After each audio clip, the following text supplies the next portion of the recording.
Vamos agradecer a Deus nessa manhã.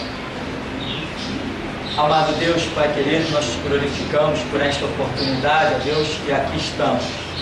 A Tua palavra que não nos deixa confundidos nem enganados, nos traça o caminho para o céu, o caminho da vitória. E nisto nesta manhã, nós viemos te pedir, ó Deus, a revelação da Tua palavra, a compreensão, o entendimento da Tua palavra. Por isso, Senhor, nos abençoa nesta manhã, com a graça que só o Senhor nos pode dispensar, com um favor que em nenhum outro lugar acharemos. Por isso, ó Pai, engrandecido e glorificado seja o Teu santo e eterno nome, agora e sempre, em nome de Jesus. Amém. Amém. Na sequência do nosso estudo, página 43 ainda, nós temos algo que eu quero ver, que é Mateus 25, que fala da parábola das 10 virgens. Como eu já falei, algumas parábolas, fazem parte dos nossos estudos dessa apostila, porque a importância delas para o momento que vivemos é imprescindível, é algo realmente que não pode ficar de fora. E lá então, em Mateus capítulo 25, nós nos deparamos com esta fantástica revelação da parábola das 10 virgens. Ontem, um homem, não sei se jovem ou velho, mandou um e-mail para mim e ele dizia assim: pastor, você vive falando dos outros, vive dizendo que os outros pregam heresia, enfim, aquela coisa que a gente já conhece, aquelas boas-vindas, né, dos céus. Mas você também está pregando a maior heresia. Onde está escrito na Bíblia que Jesus vai voltar no século 21? Quando foi que Jesus disse isso? Se ele justamente disse que naquele dia e hora ninguém sabe. Aí eu mandei para ele um e-mail dizendo assim: não, Jesus não disse que naquele dia e hora ninguém sabe. Jesus disse que naquele dia e hora ninguém sabe, a não ser o Pai. Aí eu acrescentei para ele: e o Pai que sabe é poderoso para revelar a quem Ele quiser. Ele não se contentou. É aí, quando a pessoa começa a querer rebater, quando você dá um checkmate na pessoa e sente que ela começa a querer rebater, você diz: opa, estamos diante de uma pessoa contumaz, de dura cerviz, de coração entenebrecido, uma pessoa que não está disposta a largar a sua ideologia. Então, irmão, aprenda a discernir isso. Quando você dá um checkmate, o Espírito Santo está te dizendo: checkmate, acabou. Agora ele decide se ele vai buscar na oração ou se ele vai continuar na opinião dele. Então, ele foi, depois que eu mandei esse e-mail para ele dizendo: o Pai pode revelar a quem quiser.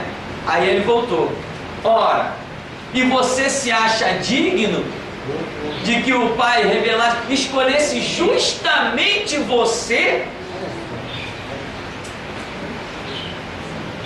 Então você começa a ver que a pessoa ela é contumaz, ela é obstinada de coração, ela tem dura cerviz, ela não está disposta a ser quebrantada. Ora, ele conhece a minha vida? Nunca me viu. Se me conhece é por fotos na internet, não conhece o meu dia a dia. Então, ora, Deus vai revelar justamente a você? Deus ia revelar alguma coisa justamente a Pedro, aquele pescador, camarada que mal sabia falar? Deus ia revelar alguma coisa justamente a João Batista, vestindo a mesma túnica inverno e verão, um homem que só tinha uma roupa, tomava banho lá no rio, morava lá naquelas cavernas do deserto do Jordão? Deus ia revelar justamente a ele? Deus tem que revelar alguém. Quem ele escolhe é critério dele. Eu não posso dizer que não vai revelar a você ou a você.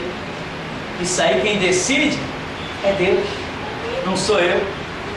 Então, resultado, aí eu falei assim para ele: aí eu já comecei a ironizar, eu falei assim: talvez Deus tenha escolhido a mim, porque eu suportei em país democrático conseguir mexer a tal ponto de ser preso por 18 dias. Eu acho que para isso tem que ser muito bom. Talvez tenha sido isso que Deus olhou. Aí ele mandou outro e-mail. Mas lá no passado homens morreram pelo Evangelho, homens frequentaram a fornalha, homens foram jogados nas covas e não receberam essa revelação. Ué, o problema. Aí você já vê a falta de conhecimento bíblico. Daniel não era um grande homem de Deus? Um anjo não contou para ele uma história, trouxe uma revelação, e o que Daniel disse? Não entendo. Não entendo. Aí alguém gritou: ei, explica para ele aí a visão. Aí explicou, ele disse: mas eu não entendo. Sela as palavras desse livro, porque é para tempo distante. Nós já aprendemos que a palavra ela é revelada a seu tempo. O que importava que um judeu descobrisse que Jesus voltaria no século 21? Não era, a mensagem não era propícia, não era tão emergente. Então Deus trata, revelando a sua palavra a seu tempo. Eu afirmo, Jesus vem no século 21. E se ele não vier? Se ele não vier, não veio. Mas eu vou viver como se ele viesse. É uma história, é a minha convicção. E dizer que não está escrito na Bíblia, para mim está. Quando a Bíblia diz que Jesus Cristo se manifesta na manhã do terceiro dia, isso significa século 21. E tantas outras coisas, né? Depois de 3 dias, depois de 2 dias, ele ressuscitará. Ao terceiro dia viveremos diante dele. E tantas coisas. Para mim está escrito na Bíblia que Jesus Cristo volta no século 21. Agora, não está escrito de forma que um ímpio consiga ler. Só está escrito de forma que alguém que tenha o Espírito Santo consiga compreender. Não está escrito literalmente, está escrito simbologicamente. Não sei nem se a palavra é assim. Simbolicamente, fica mais bonito. Está escrito simbolicamente. Aí está escrito. Não está? Está. Aí o camarada, antes que ele pudesse me mandar qualquer outro e-mail, eu fui lá nas minhas opções, peguei o e-mail, joguei lá e escrevi assim: bloquear. Não quero saber se ele vai viver, se ele vai morrer. Já vi que é obstinado de coração, eu não tenho tempo a perder. Os e-mails dele não entram mais na minha caixa. Quando eles caem, já são automaticamente excluídos. Eu não tenho tempo a perder com palhaço. Meu negócio é com quem está disposto a orar e a estudar. Então nós vamos aqui para a nossa parábola das 10 virgens e vamos analisar o que vai acontecer nesses últimos dias, no tempo que nós estamos vivendo. Jesus diz, parábola das 10 virgens: então o reino dos céus será semelhante. Primeira palavra que aparece aí, veja bem, o reino dos céus será semelhante, não está dizendo igual, né? É um campo, como a gente costuma usar assim, algumas expressões da literatura portuguesa, é o campo da semântica, né? Não é algo igual, não é algo igual. Como é que nós vamos expressar coisas que vão acontecer sobre este planeta, dizendo é igualzinho como tem lá no céu? Não, Jesus nunca disse isso. Ele sempre falou, olha, a parábola do pescador, o reino dos céus é semelhante a essa parábola do pescador. Ele usou a palavra semelhante. O reino dos céus é semelhante ao pai de família que partiu para uma terra distante e depois ele vai voltar. Ele usa semelhante. Jesus nunca usa a palavra igual. Porque não é igual. Porque nada da terra pode ser comparado ao que está no céu. Então ele já usa propositadamente sempre a palavra semelhante. E por quê? Como que nós vamos compreender? É o Espírito Santo que está em nós, que vem e traduz essa semelhança para que ela penetre no nosso entendimento, na nossa compreensão. Nós não compreendemos as coisas, os mistérios de Deus, da sua palavra, literalmente. Nós compreendemos por uma revelação, uma compreensão que penetra ao nosso espírito. É assim que funciona. Por isso, muitas vezes, nós dizemos o quê? Nós andamos pela fé, porque há coisas na Escritura que não dá para explicar 1 mais 1 igual a 2, não dá. Por quê? Aí nós estamos justamente falando a necessidade de ter a fé e a revelação.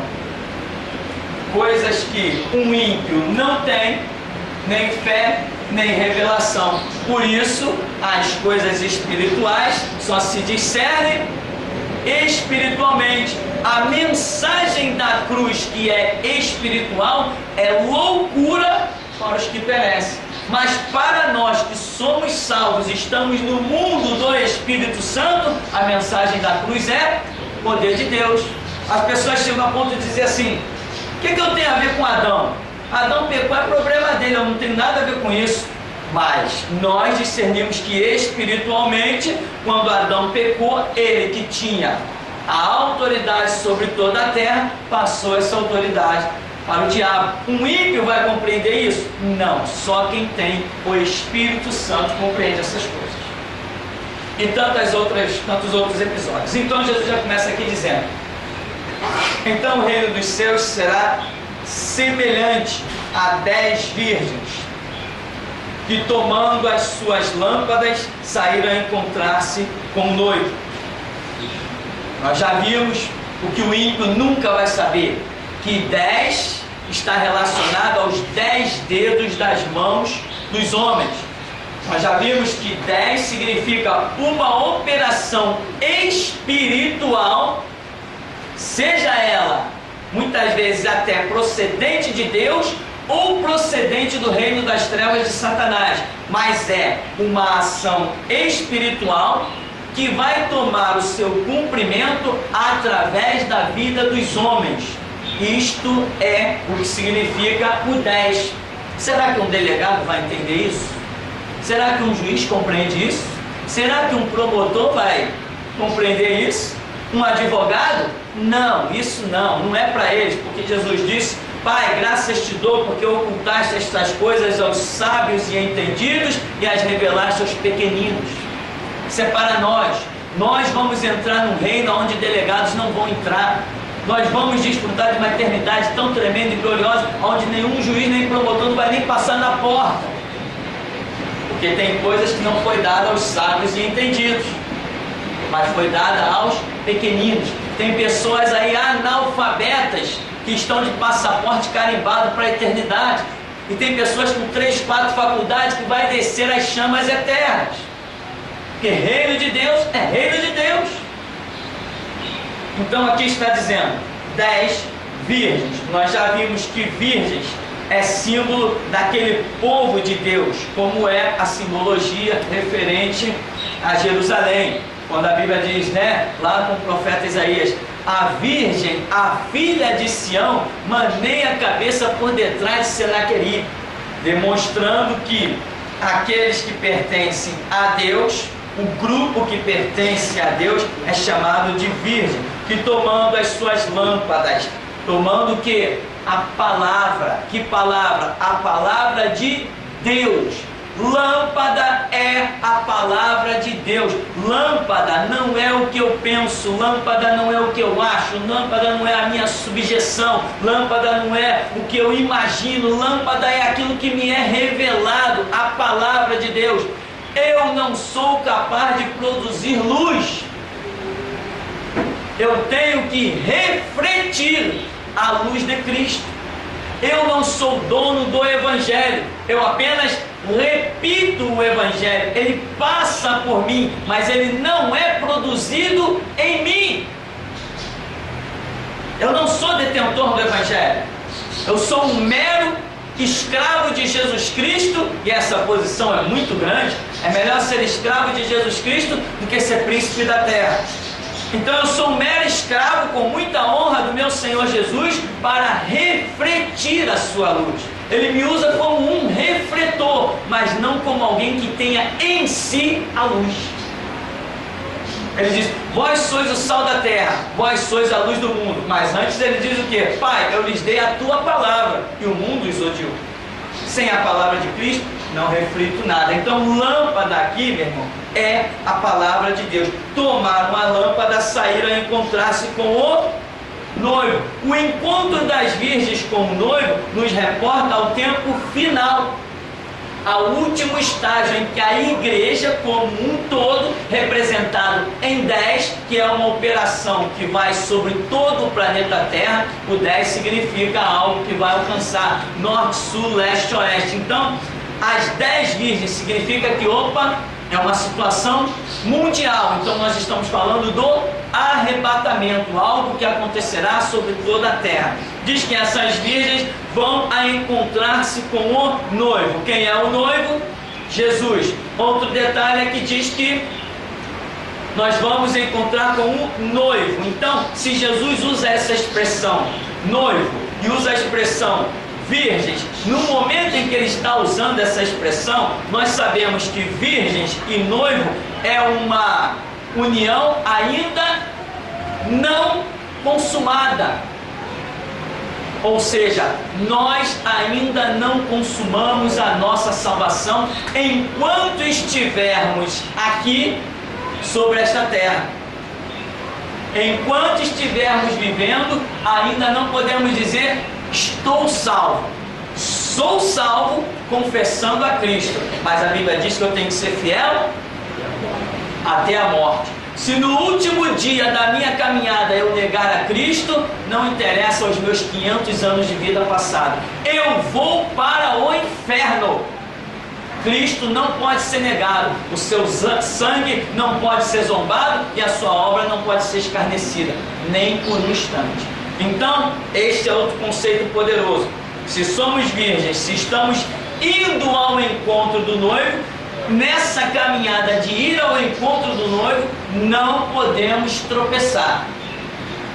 Se tropeçar, tropeçou, fica para trás. E você vai ver que tem aqui na parábola quem tropeça.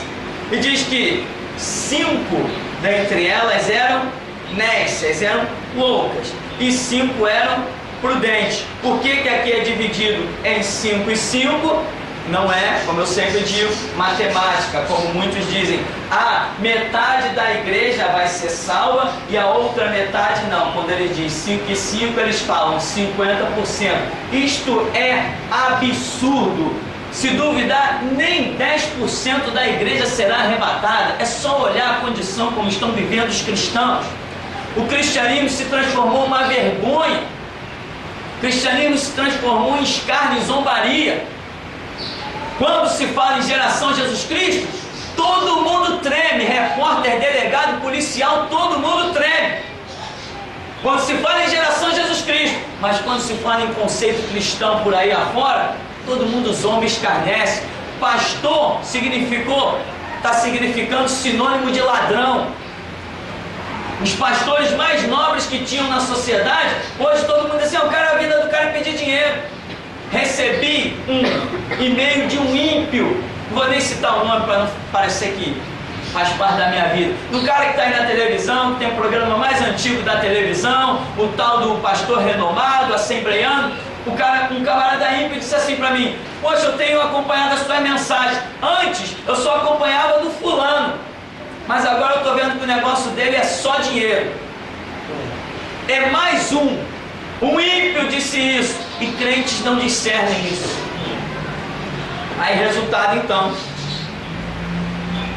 5 e 5 não significa porcentagem. Para a Bíblia o assunto é livre-arbítrio. Está dizendo que tanto aquelas que foram transformadas em loucas, quanto as que foram consideradas prudentes, ambas tiveram as mesmas oportunidades. Ou seja, no final dos tempos, no momento em que estiver precedendo ao arrebatamento, todos terão as mesmas oportunidades.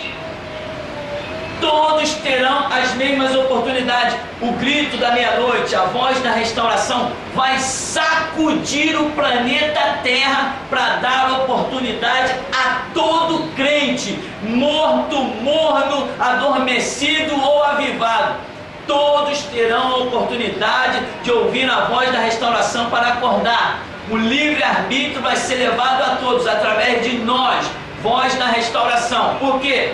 Hoje a pessoa está lá mortinha dentro da sua assembleia, com os seus cabelos longos, a sua roupa arrastada no chão, e ela pensa que é salva. Aí entra o pastor Tupirani dizendo assim: besteira, tu vai para o inferno com o teu cabelo, com a tua barba, tu vai para o inferno com as tuas vestes. Aí o que acontece? O Espírito Santo vai lá e trabalha e dá àquela pessoa a oportunidade de exercer o seu livre-arbítrio com uma visão diferente que lá dentro ela nunca ia ouvir. E por outro pastor, outra igreja, ela nunca ia ouvir. A chance dela exercer o livre-arbítrio é conosco. Então aqui está demonstrando uma situação que virá sobre a terra em que toda a humanidade terá o seu livre-arbítrio. Isso está incluído naquela palavra que diz que Elias virá e restaurará todas as coisas.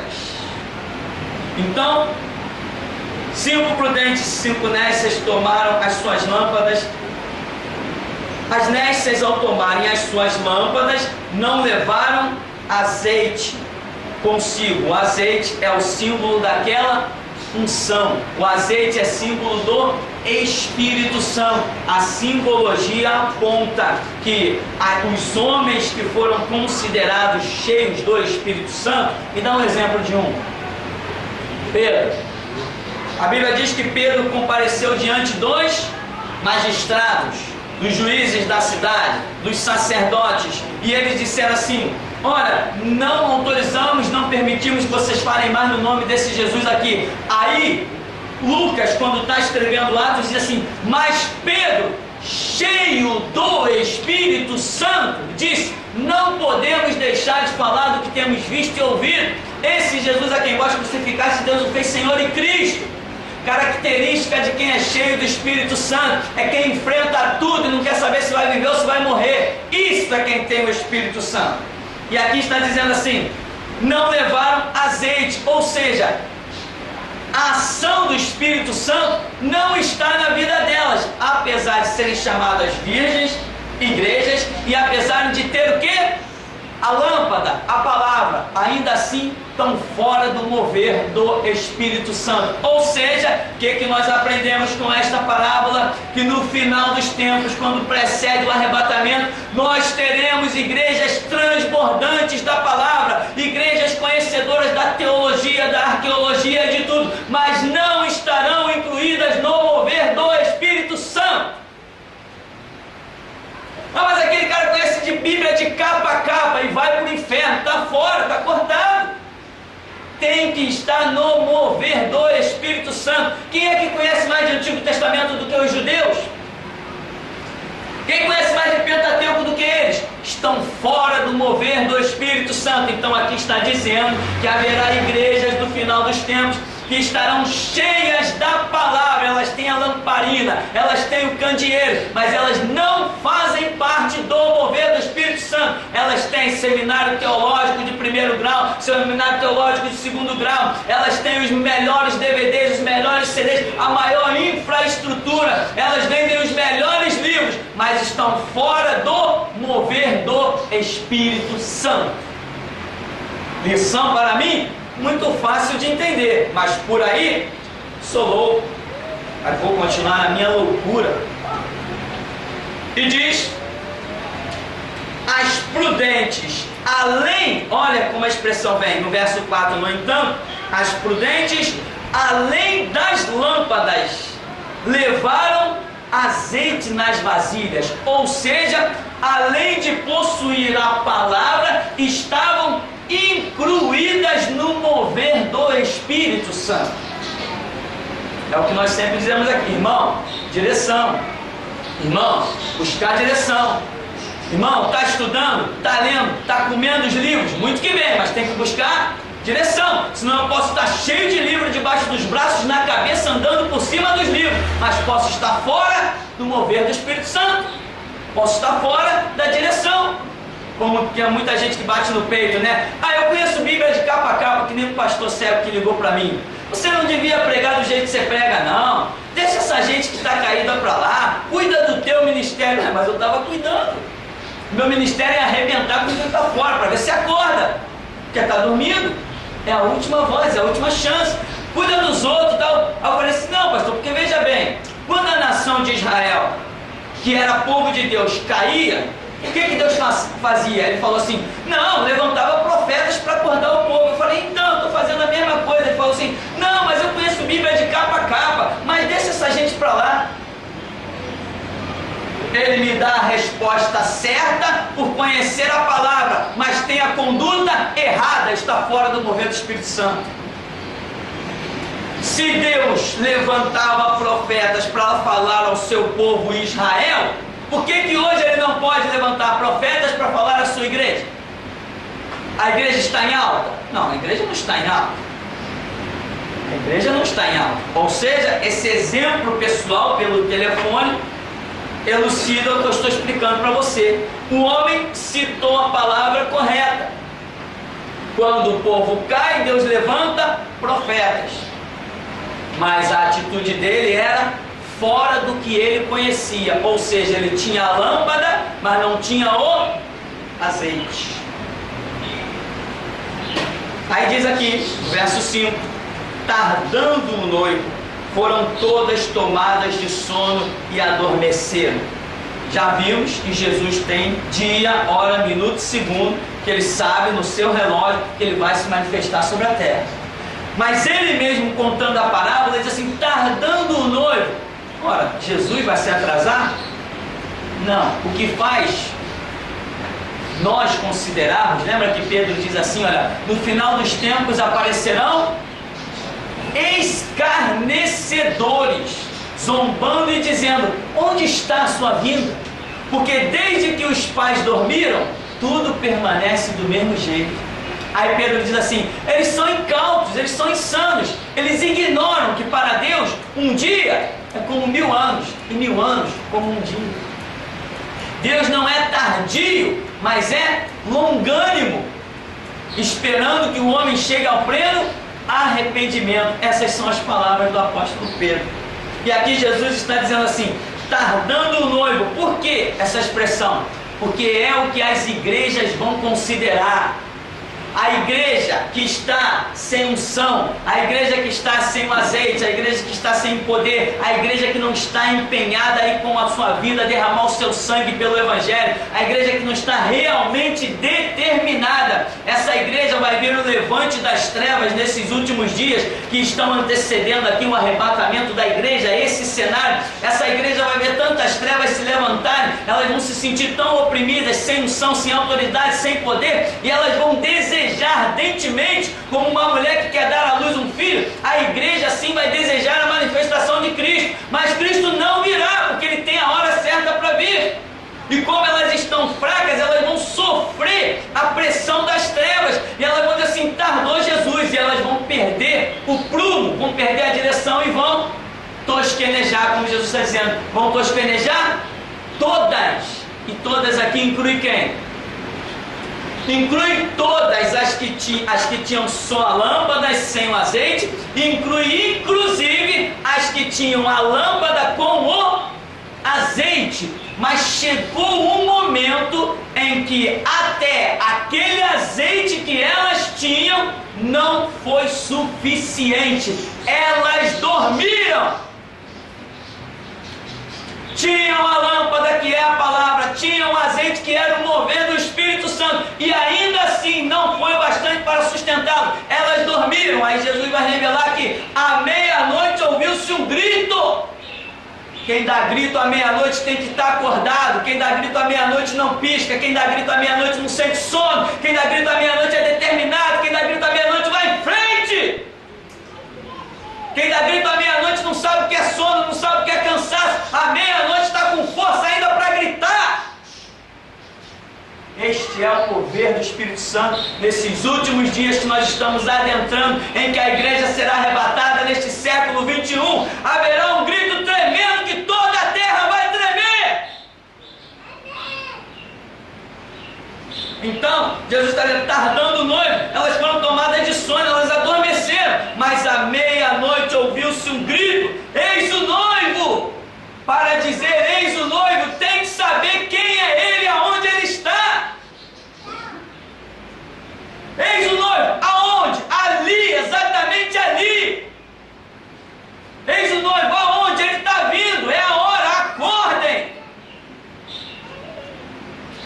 A igreja dos últimos dias será tão transbordante, não só na palavra, mas no azeite, vai receber revelações tão poderosas, a ponto de identificar claramente o momento da manifestação de Jesus Cristo.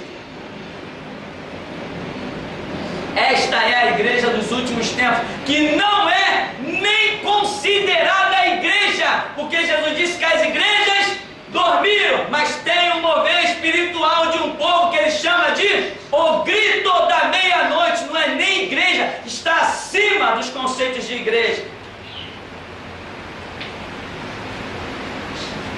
E diz: eis o noivo, sai ao seu encontro. Então se levantaram todas aquelas virgens e prepararam as suas lâmpadas.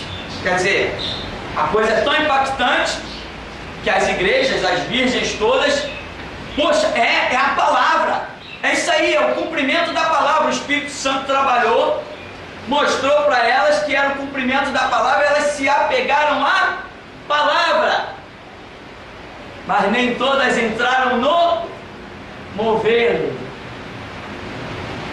Quantos e-mails? Pastor, tu fala a verdade mesmo e tal, poxa, eu gostei daquilo que você disse, você arrebentou naquilo, aquilo é verdade mesmo, eu fui para a Escritura e examinei, tá, pastor, agora boa noite, porque eu tenho que ir lá para a Assembleia de Deus.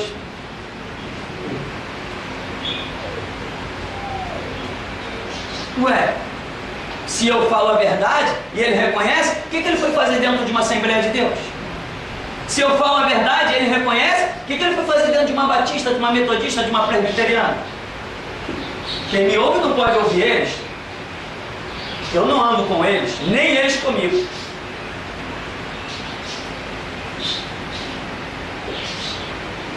Saiu ao encontro, então levantaram todas aquelas virgens, prepararam as suas lâmpadas. As nécias disseram às prudentes: dai-nos do vosso azeite, porque as nossas lâmpadas estão se apagando. Elas reconhecem que o brilho que elas têm, a glória, vamos dizer, a palavra, a lamparina que elas têm, elas reconhecem em si, porque o Espírito Santo testifica com o nosso espírito. Não existe nenhum acusador pior do que esses megabytes, esses gigabytes aqui da nossa memória. Então elas reconhecem, elas sentem, pela ausência da testificação do Espírito Santo, elas sentem que elas não vão conseguir suportar a caminhada, o momento, o encontro com o noivo, e elas apelam. Elas reconhecem alguém que entrou no mover do Espírito Santo, elas apelam: dai-nos do vosso azeite, como se isso fosse possível. Aí diz: as nossas lâmpadas estão se apagando. Ora, lâmpada significa a palavra. Como que a palavra está se apagando? Tem algum mestre da Escritura que possa me ajudar? As nossas lâmpadas estão se apagando. Eu acabei de dizer que lâmpada é símbolo da palavra. Como que a palavra vai se apagar? A palavra brilha, meu irmão, tanto quanto mais eu estou disposto a derramar o meu sangue para confessá-la. Eu sou responsável pelo brilho da palavra. Então, se eu deixar a lâmpada se apagar em mim, ela se apaga. Mas se eu me lutar, resistir e não deixar, ela não vai se apagar.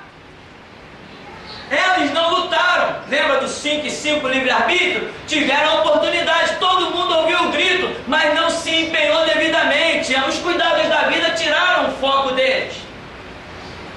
Aí agora, as lâmpadas que estão se apagando, por quê? Porque elas deixaram apagar a fé, a esperança, a convicção. Fizeram aliança com o que não deveria, e esse lixo todo que nós temos falado dia a dia. Agora, se você se mantém no prumo da palavra, no mover do Espírito, a sua lâmpada não apaga nunca, porque a palavra não pode ser apagada. Mas as prudentes responderam: não, para que não nos falte a nós e a vós outras, e diante aos que vendem e comprai. O que você vê aqui? Se você visse o seu irmão em dificuldade, você pudesse fazer alguma coisa, você não faria? Mas quando se trata de mover espiritual, você não pode fazer nada. Quando entra uma dispensação, entra um mover espiritual, você tem que estar enquadrado. Hora de estender a mão tem o seu momento. Passou o momento, que morra!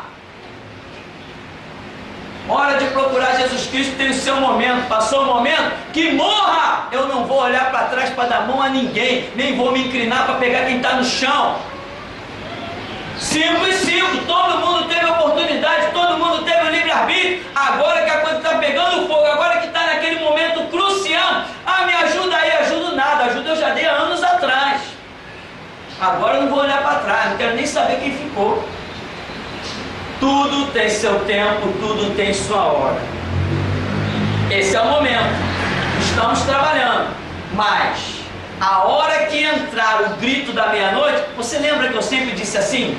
Os magistrados, os delegados, os deputados, estão tudo preocupados comigo. E eu escrevo no livro dizendo assim: coitados, eles não sabem o que vem aí depois de mim. Eu sei, eles não sabem o que vem depois de mim. Eu não sou nada, eu estou pregando e a meia-noite ainda não começou. A igreja que vai pregar na meia-noite vai fazer a terra tremer, meu irmão. Eu sei disso, vai tremer, abalar, e eles não vão poder fazer nada, porque a autoridade e o conhecimento que vai estar sobre essa igreja chamada de o grito da meia-noite será algo inigualável, a revelação será poderosa. E olha, tem uma notícia para essa congregação: Jesus Cristo colocou dentro de vocês coisas que vocês ainda não sabem, mas a seu tempo você vai ouvir: abre a tua boca e eu caixerei. Então, meu irmão, eu escrevo no livro O Julgamento, Sistema Jurídico em Colapso. Eu não sou nada. Eu digo assim: me esqueçam, se preocupem com os 7 mil que estão a caminho. Então, meu irmão, não dá para você tirar de si o que é espiritual e dar para mais ninguém. Não tem essa condição. Aí diz assim: e saindo elas para comprar. O que significa comprar? Você compra quando você paga um preço. E para nós, espiritualmente, quando nós dizemos assim: irmão, tem que pagar o preço, não estamos falando de comprar nada. Não estamos falando de coisas materiais. Pagar o preço significa resistir firme na fé, na confiança. Pagar o preço significa ir para a oração, buscar direção. Pagar o preço significa abrir a Escritura, buscar entendimento, ler a Bíblia, ter conhecimento, porque a Bíblia diz que o povo é destruído por falta de conhecimento. Olha agora o que aconteceu: estão provando e mostrando que o homem não foi à lua, com testemunhos inclusive de quem disse que foi lá. Então, nós fomos levados por um falso conhecimento. Se nós não tivermos conhecimento da Escritura, vamos para qualquer lugar, menos para o reino de Deus. Então aqui, vai comprar. Elas foram comprar, mas nem sempre há tempo para nós fazermos o que pensamos que vamos fazer. No natural, amanhã eu vou começar essa construção.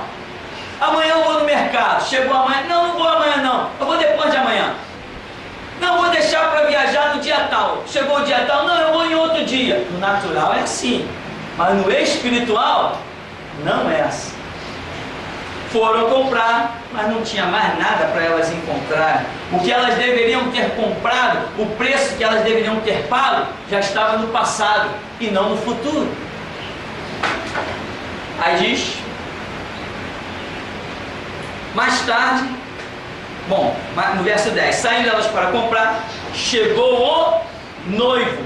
As que estavam apercebidas entraram com ele para as bodas. A união da igreja com Cristo é chamada bodas, que é um nome dado a um casamento, uma festa de casamento. E fechou-se a porta. Fechou-se a porta significa que aconteceu o arrebatamento e a dispensação da graça foi encerrada, né? Fechou-se a porta. Mais tarde chegaram as virgens nécias clamando: Senhor, Senhor, abre-nos a porta. Mas ele respondeu: em verdade vos digo que não vos conheço. Aí Jesus diz: vigiai, pois, porque não sabeis o dia nem a hora em que virá o vosso Senhor.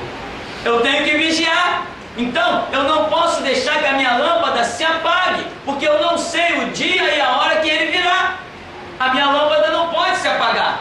Aconteça o que acontecer, venha o que vier, eu tenho que estar vivendo o meu hoje, como se Jesus Cristo fosse se manifestar a qualquer momento, na meia-noite de hoje, no raiar do dia, no entardecer. Eu tenho que estar sempre vivendo como se ele fosse se manifestar a qualquer momento. Aí eu não vou adormecer.